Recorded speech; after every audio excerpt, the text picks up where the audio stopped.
FGV Holdings chalked up a 2Q net profit of 20.55 million ringgit versus a net loss of 52.2 million ringgit a year earlier, thanks to improvements in its oil palm plantation operations, among others. The group attributed the improved financial performance specifically to the increase in crude palm oil prices as well as narrowing losses at its sugar sector. Revenue, meanwhile, grew to 3.29 billion ringgit from 3.28 billion ringgit.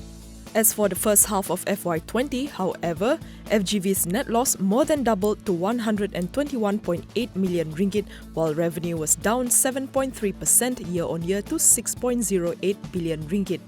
Going forward, the group expects stronger second-half results for its plantation segment as oil palm fresh fruit bunch and CPO production normalize after a slow start earlier this year. CEO Datuk Haris Fadzila Hassan says FGV is looking at up to 10.9 million tonnes in terms of FFB production and CPO production of just under 3 million tonnes. The strong CPO prices seen currently, however, won't hold and should trend lower between 2,400 ringgit and 2,600 ringgit per tonne in the second half of 2020. At the time of reporting, Bloomberg data showed that CPO prices were hovering at about 2,688 per tonne.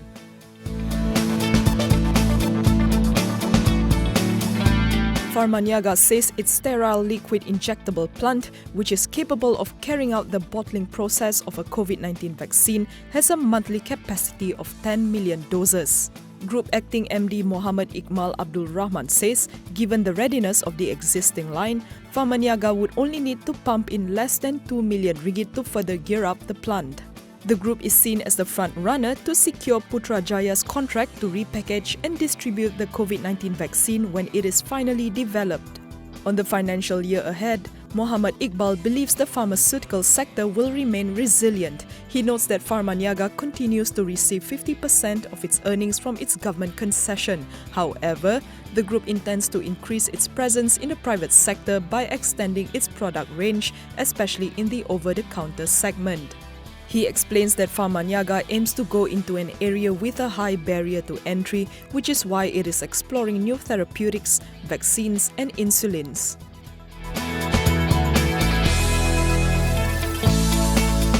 Prasarana is shifting its target to achieve positive earnings before interest, taxes, depreciation and amortization to beyond 2021, no thanks to the crippling effects of the COVID-19 pandemic on public transportation. President and Group CEO Muhammad Nizam Alias explains that the group's original target to record a profitable year in 2021 was based on its stellar performance last year when it narrowed its losses by 59% to 249 million ringgit on a record revenue of 1.05 billion ringgit. But with capacity numbers down because of the pandemic, this year will be very bad for Prasarana, which expects to record negative EBITDA of between 200 million ringgit and 500 million ringgit.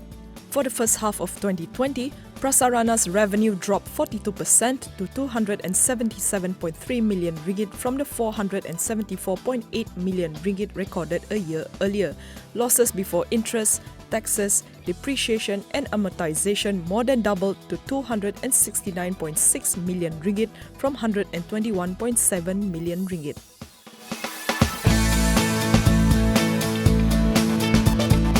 Karex, one of the world's largest condom makers, is jumping on the glove bandwagon with plans to manufacture and sell medical gloves.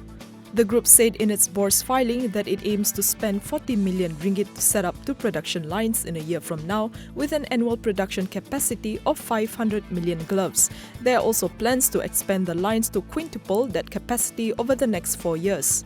According to Karex, the glove venture is seen to generate attractive profitability margins, providing a boost to the group's earnings, which have been on the decline for 4 consecutive years.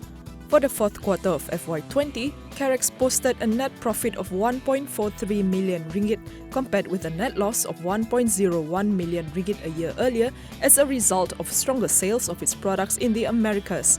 Revenue was up 3.9% to 91.09 million ringgit from 87.66 million ringgit. The group's return to profitability in the fourth quarter came despite operating restrictions during the MCO, therefore enabling it to end FY20 in the black with a net profit of 228,000 ringgit and revenue of 395.07 million ringgit.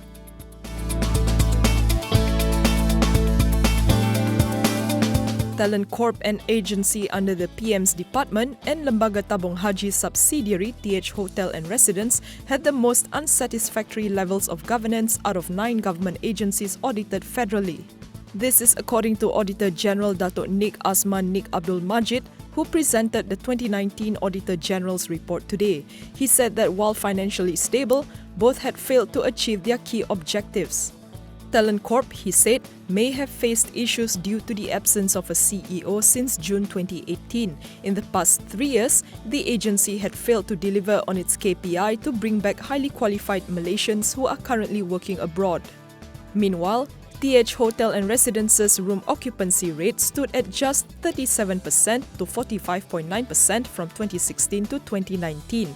According to Nik Azman, it needs to step up in terms of enhancing the roles of its chairman, directors, CEO and company secretary and review its SOPs, strategic planning, KPIs and internal auditing.